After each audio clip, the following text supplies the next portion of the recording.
Oh, hi, I'm Mark. I'm the Kitchen Pro. I do kitchen and bathroom remodel specialty.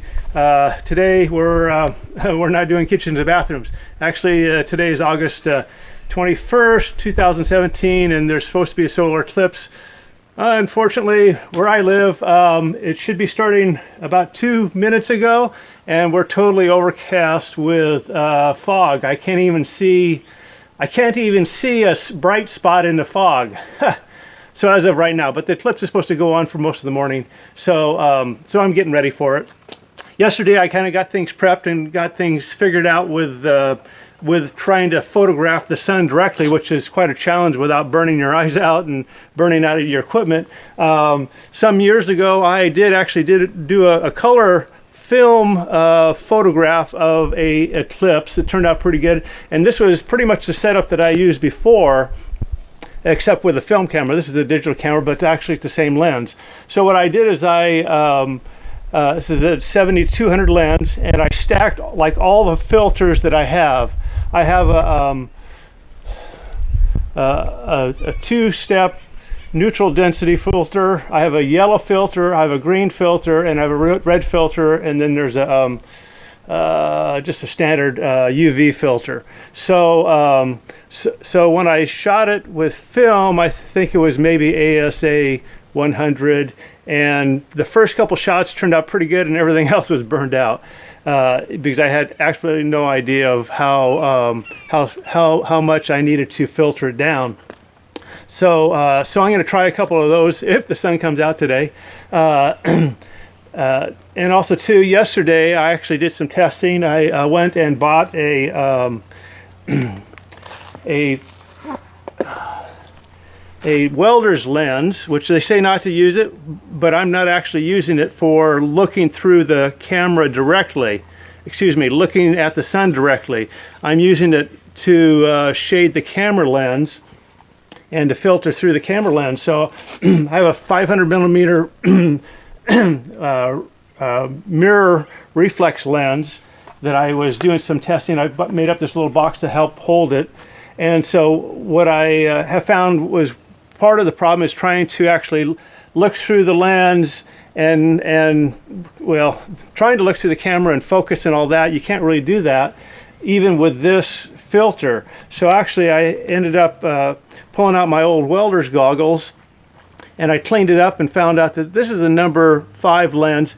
Actually, I looked at this one, and the package when I bought it said it was a number 5, but on the SKU that's on the front there, I might be a number 10, so I'm not quite sure.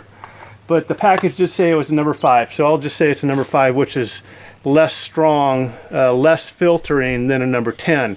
So anyway, what I found yesterday with some of the testing and stuff is I was able to, with my digital camera, put it on the standard lens and then my 500 millimeter, and I would start the camera like ASA 200, which is going to be it'll be the least sensitive, and then use as fast as the shutter speed as I could. And on this camera, it's 1/8,000th of a second. And then I would close the aperture all the way down to like f22 or f32. And I was getting some pretty good shots directly of the sun yesterday, right around 1/4000th to 1/2000th, right in through there with this filter over the lens. So I'm going to try that. Need to do some bracketing, shoot it up a little brighter, shoot it down a little darker. Depends on what happens with the sun today. So that's my game plan. I'm going to try and shoot with a normal lens, my 200 lens, and then I'm going to switch over to my 500 lens and try that. So we'll see what happens if the sun comes out. I'm sure it will a little later, but right now I don't see anything.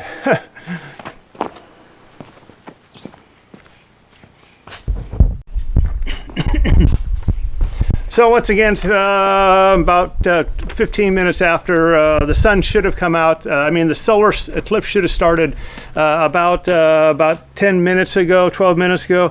So once again, the fog is so heavy. So just to show you, the sun should be, well, it should be right about, I'm calculating right about there. So you can see how heavy the overcast is.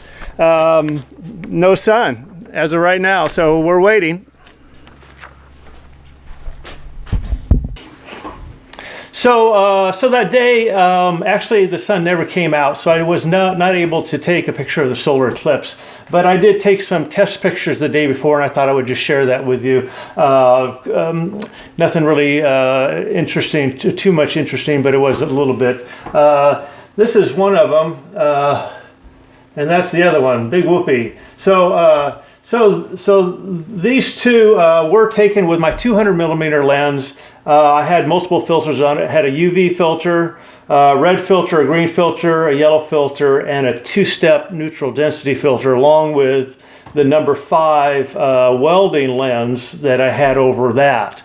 And then to actually focus and look through the camera, I had to wear that other smaller welding set of glasses to actually just look through the camera. And so just to make sure it was all totally safe. So with that, I was able to do actually get a picture. The hardest part was to actually do the focusing, which was manual. I did manual focusing. The one thing that was interesting, well, first of all, these two pictures here, which are virtually the same, they're at 1/8,000th of a second at f4 ISO 200, and they're taken right around 4 o'clock, 4:30 in the afternoon.